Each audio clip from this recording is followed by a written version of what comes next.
Welcome to Alive to Thrive OT. This is Tracy and Lauren. Thank you for being here. We're two OTs that noticed a gap in the healthcare system, predominantly with nutrition and mental health. So we've done all the research for you, but we have to give you a disclaimer. It's just for informational purposes only. So if you have a specific medical concern, please address it with your medical provider. And there's no warranties or representations for the information that we provide. Again, it's just for your information and to empower you to be your own healthcare advocate. If you have an emergency, please call 911. And without further ado, Lauren is going to talk about how pain affects us. So we're going to talk about the 10 underlying causes of pain. So in this country, we focus so much on pain itself. Pain is a diagnosis. Literally working in healthcare, there is a code, a diagnostic code for pain, which is kind of funny because pain doesn't just appear. Pain is the body's way of saying, hey, something's wrong. I call it your body's warning system. One analogy I really like to throw out there is the stove. I think it's a very easy one for people to understand. When you touch a hot stove, you have pain. And then you pull your hand away because you know you're burning yourself, right? That pain is a warning sign. The problem is not that you have pain. The problem is that you're touching something hot and you're hurting yourself. Probably burned. So the problem is going to be that you're going to have burns and blisters, and if you keep your hand there, you're probably going to end up losing it, right? So addressing the pain is not really helping you. It's just letting the problem continue without having any discomfort with it. But you know what? We should be uncomfortable when there's a problem because, again, it's a warning sign. It's saying, hey, something's not right. You need to fix it. Yeah. So when you have pain, you have to figure out, okay, what's causing my pain? Why is this pain here? There's a reason for it. And then you work towards addressing that reason and eliminating it. And then your pain will go away. And that's just how the body works. Hey, there's an issue, address the issue, and it goes away. But instead, we kind of just say, pop an Advil, pop a Tylenol, take this, take that. And yeah, you're addressing the pain momentarily, but you're not addressing the underlying cause, which is probably causing more health issues than just the pain itself, because pain is just the warning. And it's also causing problems with your organs because your organs have to process all these chemicals that you're putting into your body. So I'm not saying don't ever take these. That's personal choice. But your liver, your stomach, and your kidneys are all being affected by what you put into your body. So we really want to talk about, okay, what are some possible, very common underlying causes of pain that could be causing your chronic pain, or maybe just pain that you get every now and then. So, okay, just wanted to do that spiel. There are two routes for pain. So one is you have an underlying problem and it causes pain. The other one is you have an underlying problem, it causes inflammation, and inflammation causes pain. And again, people think inflammation's the problem. We have to address this inflammation. But something is causing the inflammation. So you really, sometimes it takes a couple layers. You have to really dig down and think, what is going on? What is causing all these problems rather than just masking the symptoms? So what are the 10 underlying causes of pain that we think are pretty common in people? The first one is repetitive strain. So if you've ever heard the term repetitive strain injury, it's basically when you're doing the same thing over and over again and it causes a problem. So carpal tunnel is often from repetitive strain, compression of that nerve in your wrist. And other repetitive strain injuries may be lifting. If you're a mover, you're lifting heavy items all the time, that can cause a problem. If you work, maybe doing a fine motor thing, you can get chronic pain from that. Like maybe even like knitting, that repetitive motion, using a screwdriver manually, things like that. So if you're having some kind of repetitive task that you have to do throughout the day, are you giving yourself breaks? Are you using ice when you do have pain to help manage that pain? So obviously the best thing to do is to avoid the problem altogether. But if you can't avoid it because maybe it's your job, you can't do some kind of ergonomic reconfiguration, or you just can't avoid it at all, then the next best thing would be to counter it. So are you taking care of yourself after you're exposing your body to that kind of stress? And you should definitely do like stretching too every day if you work in a repetitive job. So we used to teach stretches for, like carpal tunnel and things like that. Stretches for your back if you're doing, lifting work can really improve it. And I used to tell people to do it before work because you don't want to be like, let's say I'm a mover and I'm lifting really heavy materials and my tissues are like this. They're all tight and they're not stretched and they're shortened. And now I'm lifting with malfunctioning tissue. So you want to really try to stretch before, and then your tissues are going to be kind of like tired and used afterwards and tighten up anyway. So then at home, if you could stretch. But if you can't do both, do it before. And if you do need specific guidance, talk to your doctor. Physical and occupational therapists are great with dealing with this, so you can get an evaluation. Even if you don't want to commit to therapy, just go and get a home, say, hey, this is what I'm exposed to every day. They can give you a home exercise program, something that you can safely do. Obviously, it depends on what you're doing, where the strain is. So go ahead and see someone and have your specific situation evaluated. So repetitive strain, that's number one. Number two is poor body mechanics or poor posture. And I can say probably 99.9% of the world has this, or at least this country, right? So because we're in an era of technology, a lot of us are hunched. We're doing a lot of forward things, typing. We're on our phones. Our neck is down. I mean, if you think about how our posture is, it's our pelvis is tilted, so that curves our back. Our shoulders are forward, our neck is down and forward, and that's just how our society is because of the technological world. So even if you do have a job where you have good posture, if you come home and you're on the couch, lounging, which is really like sacral sitting slouch, it misaligns everything in your body. And like Tracy was saying, if you don't have that counter, if you're always hunched forward, what happens is your body says, okay, we got to lengthen the back muscles and tighten up the front muscles because this is the position we're going to be in. We have to support that position. So then when you try to extend, it's actually really hard. It feels like a workout, like you're sore from doing it.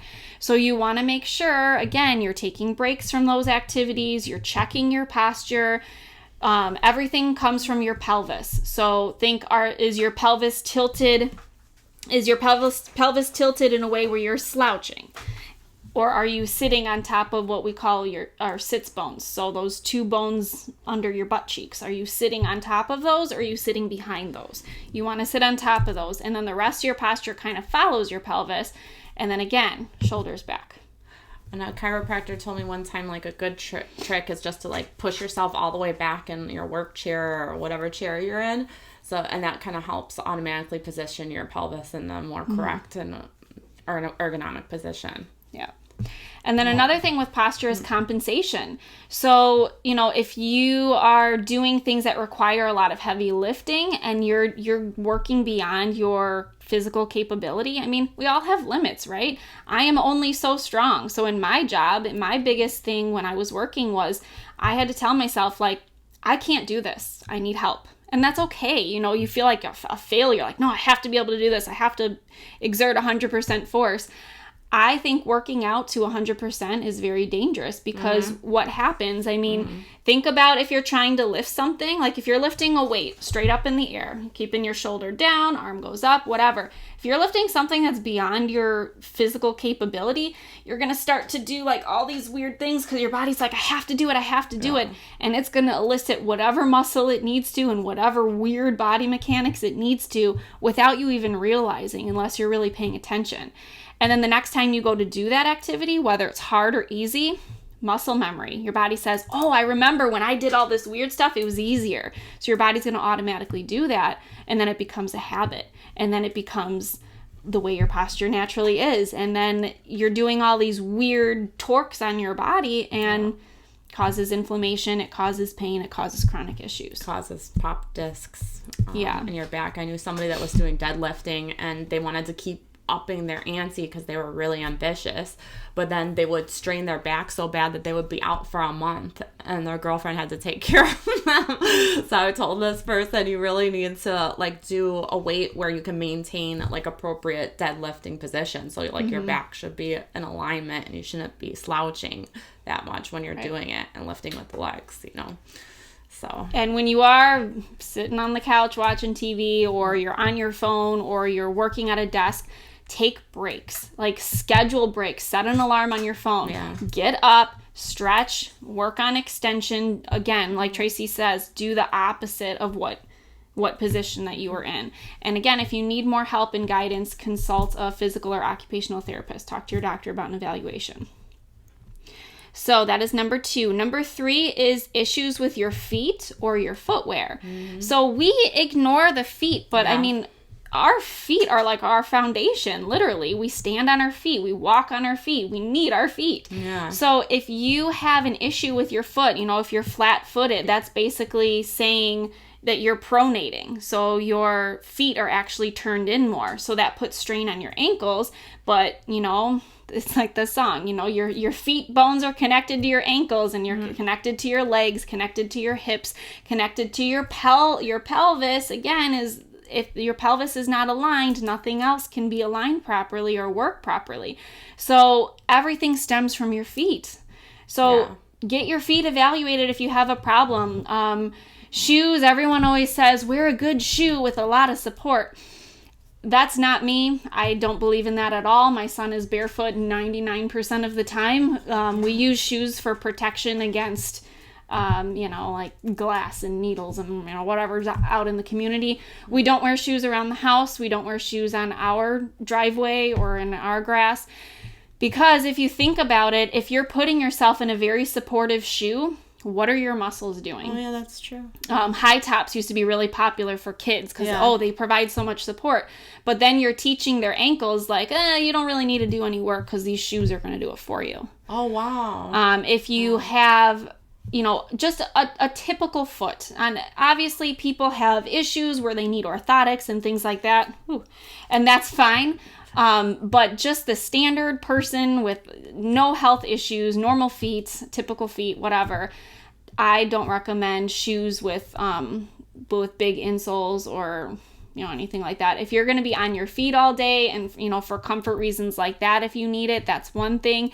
But just for typical walking around your community, I want to be able to feel the ground underneath me. I want my son's foot to grow the way it's supposed to grow to his body, not to his shoe. I don't want to conform to a shoe. I want to grow to my body, because my body is what needs to be supported. So consider your footwear. And again, if you have any issues with your feet, go to a podiatrist, get it checked out, and address it right away, because it can lead to problems with your ankles, your knees, your hips, your spine. They're all connected. That's what happened to my grandma. Her feet were everted and it wasn't a big deal. And then eventually she had to get a walker, and then eventually she couldn't walk anymore because her hips, when I evaluated her, were totally everted. And that just started from the feet. So it's really something that could affect you in becoming disabled. Yes. So your feet. Number 4 is living a sedentary lifestyle. So you want to keep moving. We need to keep moving.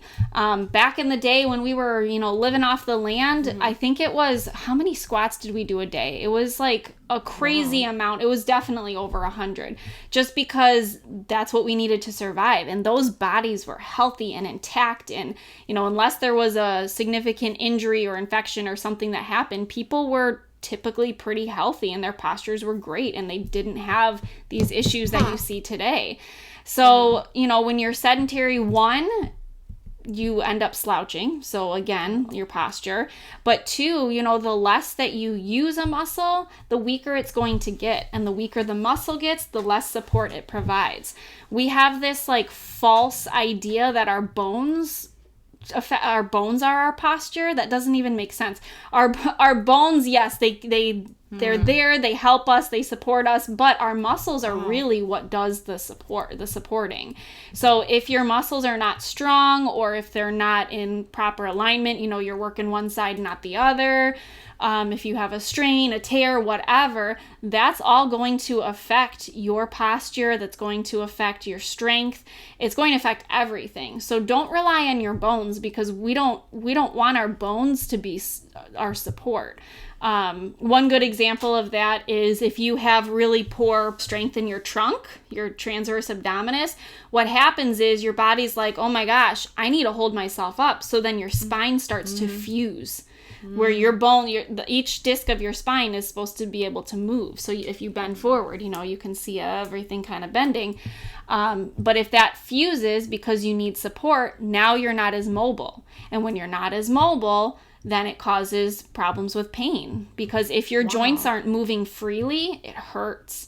So one great example is arthritis. So, first thing I tell people, first thing when you get up, move every single joint in your body. It's going to be stiff and uncomfortable because you've been sleeping and not moving for the past 8 hours. So get everything moving, get everything lubricated, get the blood pumping. Your joints, when they become stiff, it causes pain. So get up, move, exercise. Obviously, exercise also helps with your circulation, which, again, when your circulation improves, you're bringing oxygenated blood to every tissue, organ, muscle of the body, and obviously that's just a good thing. And it's counterintuitive, because I always told my patient what's wrong feels right and what's right feels wrong, because once you get adjusted to being in a certain position for so long of a period, it's going to hurt and feel not right at first. So you got to kind of know what's good and bad pain and try to work through that pain in order to get to the other side. Know what's good and bad pain. You don't want the stabbing, the shooting, that nerve pain. You want like discomfort, kind of soreness, like, hey, these are muscles I haven't been using, or these are muscles that I'm stretching. So get up, get moving. The next one is your organs. So your organs can be causing pain elsewhere in your body. We call this referred pain. So one common example of that is if you have kidney stones, back pain, right? If you have an issue with your kidneys, it refers to your back. So you feel like you have this lower back pain. It feels different than like, I hurt my back, lower back pain. But sometimes, you don't know. You've never had it before. So you think, oh, I hurt my back. But really, it's an issue with your kidneys. Or when you're having a heart attack, right? The shooting pain down your left arm, those are examples of referred pain. Again, you don't want to address the pain and just take pain medicine, because if you have kidney stones or if you're having a heart attack, obviously it's something you want to address right away. So this is a perfect example. Organs are the pain from organs is so important to get to that underlying cause, because you need to address that or your life could be in danger. So masking the symptom of pain, putting a Band-Aid on it, is really going to hurt you in the long run. Sometimes you have to have a therapist or somebody that's highly trained. If you're somebody that has pain and hasn't been able to figure it out, you need to have a practitioner that knows about visceral pain, that knows about, the organs, that knows about a lot about how referred pain works, a pain specialist. So the next one is chronic health conditions. So if you have something that is chronically going on with you, whether it's, an issue with your heart or an issue with maybe arthritis, it's going to result in pain. But again, chronic health issues are issues that we need to address. So say you do have arthritis. A lot of times people say, okay, maybe go to therapy, take some medicine for the pain, and mask the symptoms. But arthritis, what is it really? Arthritis is inflammation of the joints, and what's causing this is like what we were talking about earlier. Sometimes it's health condition pain, sometimes it's health condition inflammation pain. So you have the pain, the problem is inflammation, which is arthritis. What's causing that inflammation? It could be your diet, certain lifestyle things. It could be a lot of things, which we'll talk about in a little bit.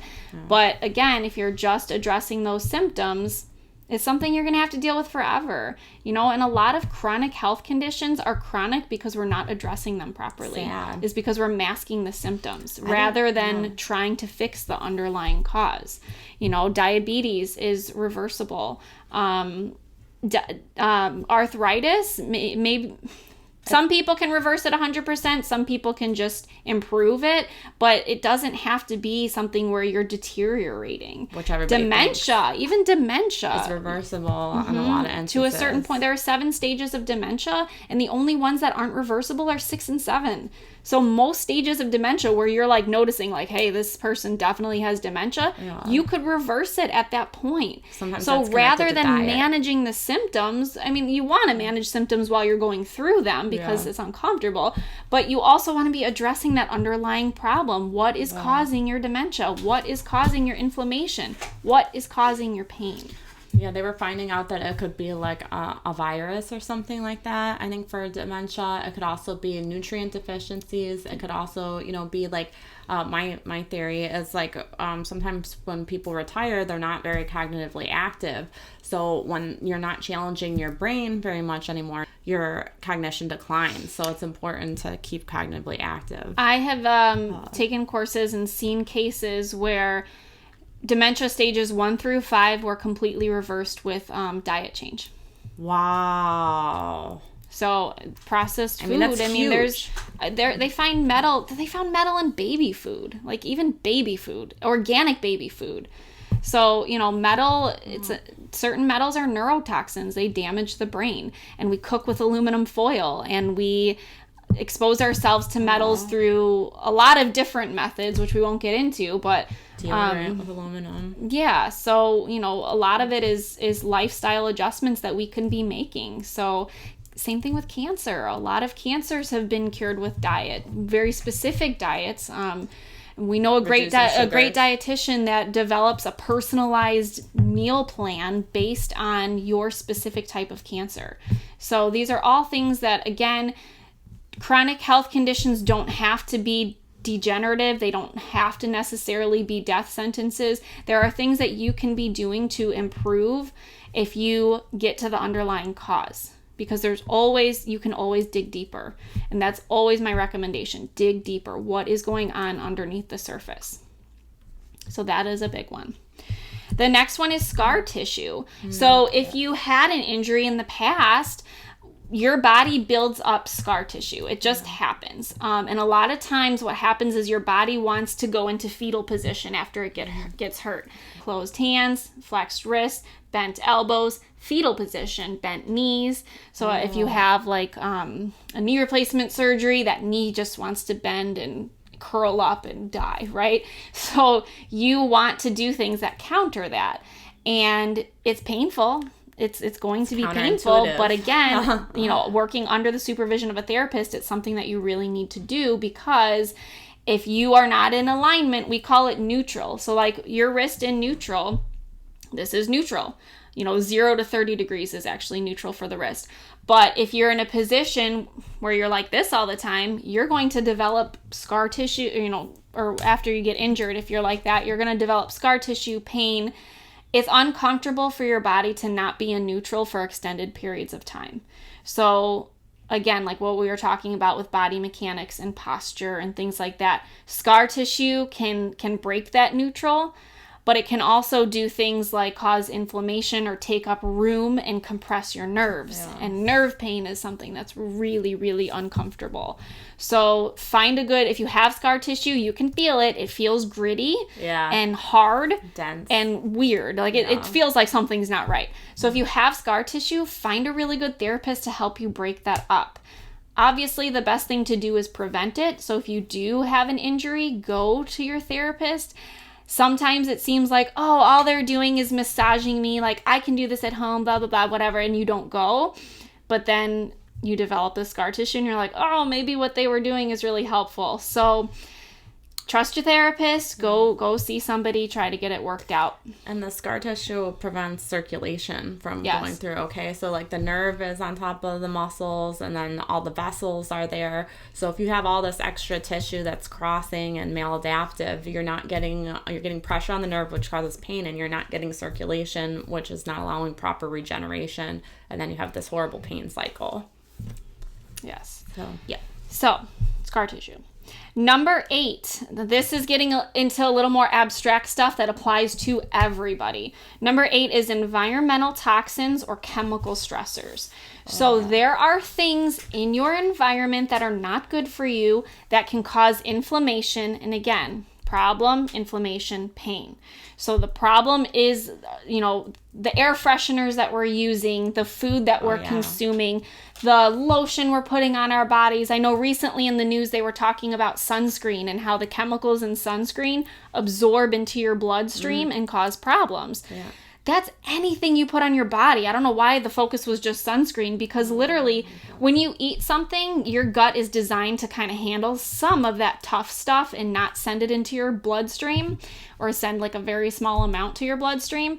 But when you put something on your skin, it goes directly to your bloodstream. So does your deodorant have aluminum in it? Aluminum's a neurotoxin that causes things like autism, Alzheimer's, or has been associated with autism, Alzheimer's, things like that. Do you have cancer-causing ingredients in your lotion that you're using? Are you using Clorox bleach, which causes hormone disruption, which can actually cause issues with fertility? Things like that. So all of those things that are hazardous are causing inflammation in the body, and that can result in things like chronic health conditions, but it can also just lead straight to pain. So again, digging deeper, because now that's underlying chronic health conditions. So now we have pain, inflammation, chronic health condition, environmental stressor. So do you see how many layers we had to get to just to get to the root cause?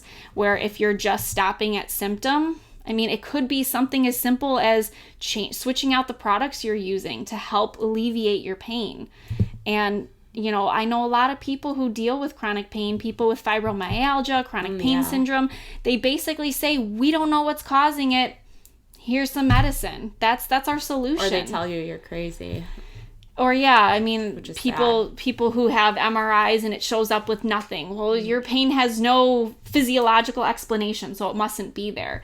So there are things in your environment that could be causing pain. So if this is you, if you are like, I've tried everything and nothing's working, please reach out to us.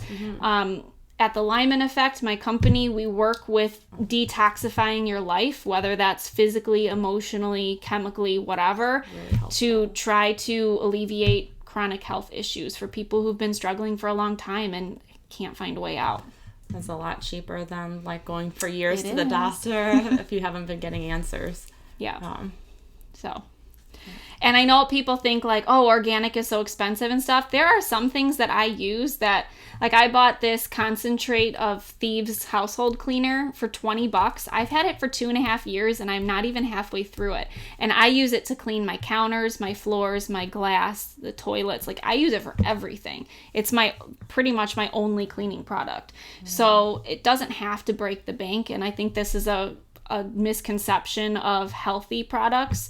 And obviously, there's cheaper. The inconvenience of, I have to do all this research and figure out what's healthy. It's so hard to keep up. All these organic companies keep getting bought out by bigger companies. Trust me, I do all that research. So I know it's hard to keep up, but I can help you with that. So if you need somebody to just do the research for do it for me, I can help you with that. So, and Aldi's has the organic things, right? So a lot of stores have organic. Even Walmart has organic. So, so it doesn't have to break the bank. It doesn't have to be this special high-end product. Dr. Bronner's, you can buy a huge thing of soap.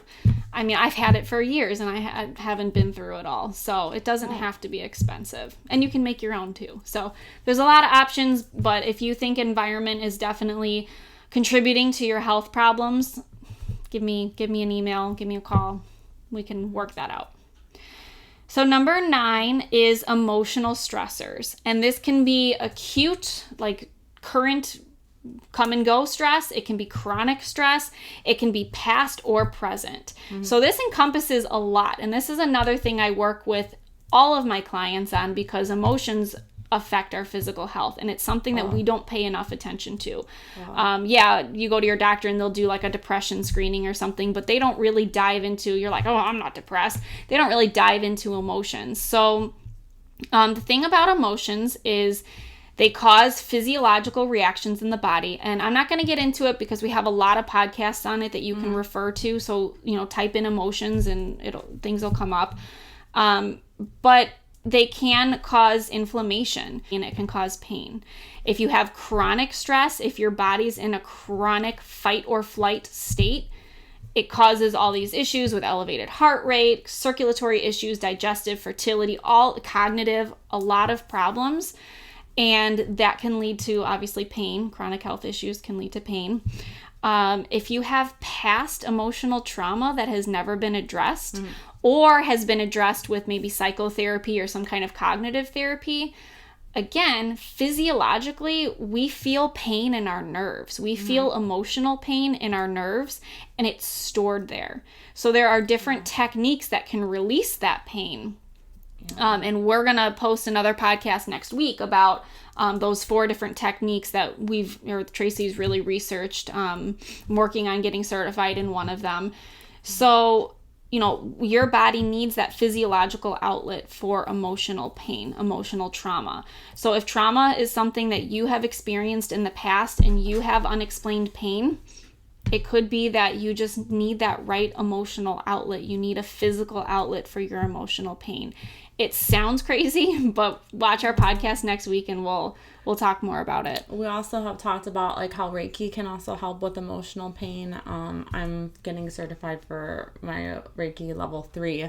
So that's another way. Energy therapy is for emotional pain. And if you're not familiar with it, you can email us, but that's a common cause too. So number 10. So emotional stressors, I could talk about this for hours. I'm not going to because again, we have a ton of podcasts on it. So in the search bar, just type emotion, see what comes up. And then it's kind of embedded in basically all of our episodes. So, and then number 10 is a cognitive distortion about pain. So your beliefs about pain.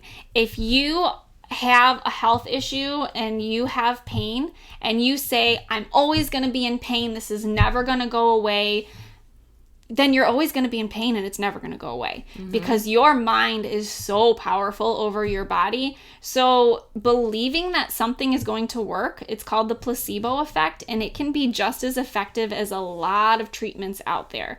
So having the belief that something is going to resolve itself, that something's going to work, whatever you want to call it, is it positivity, hope, whatever it is, it has been shown to be effective in managing pain and managing cancer in a lot of different health conditions. So don't get stuck in that it's never going to get better because you're giving yourself, self-fulfilled prophecy. Yes. That is a thing. And it can be explained neurologically too. I was just thinking now, so we were talking about pain pathways. So let's say I have a shoulder injury and every time I go to pick up a glass or do something, I have pain there.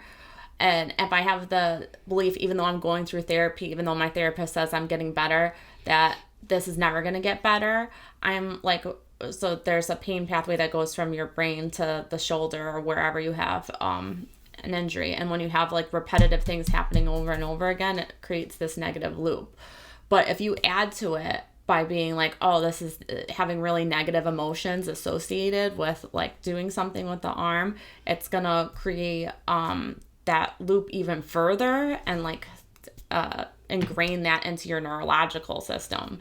But if you're this is going to be okay, I'm getting better, it'll kind of break that loop better than if you were to do the contrary. So that's more of a neurological way to explain it. And it can even add an extra part to that loop. So you have this pain pathway and now you're guarding.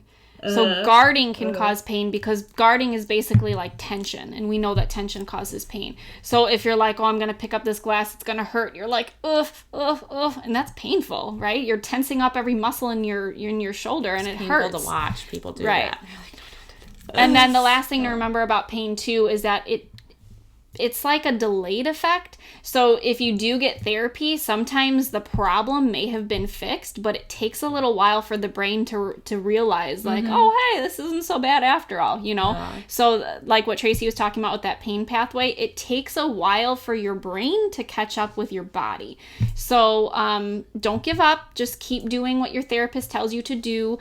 Keep doing your exercises and again, listen to your body. When you have pain, it's a warning sign that something else is wrong. So, you're doing your exercises wrong. You have an underlying condition. You need to dig deeper. Don't just throw some medicine on it and hope that it goes away, because if you have pain every once in a while, or if you sprained your ankle, like, sure, okay. But if you have a chronic issue with pain where it's recurrent, I mean, I'm talking even once a month, to me, like, that's recurrent pain. Yeah. So if you have that issue, let's dig deeper and figure out what's really going on. And we're happy to help you with this. Tracy is Reiki certified, so she can help with some of the spiritual, emotional parts. We're both occupational therapists. I'm not practicing in that capacity right now, but I am a wellness coach, and I can help you figure out emotionally, physically, and environmentally what is going on that's probably causing some inflammation and some pain in your life. So feel free to reach out at alive2thriveot@gmail.com, and we are happy to help you. And please remember to like our videos, subscribe to our channel, get the notifications on so you know when our new videos pop up. Visit www.facebook.com/Lauren and Tracy. And just listen to our videos every week and support us by doing those likes. So thank you for joining us. We wish you physical, emotional, spiritual, and mental health and well-being, because again, they are all connected and they can all cause pain. So take care of yourself.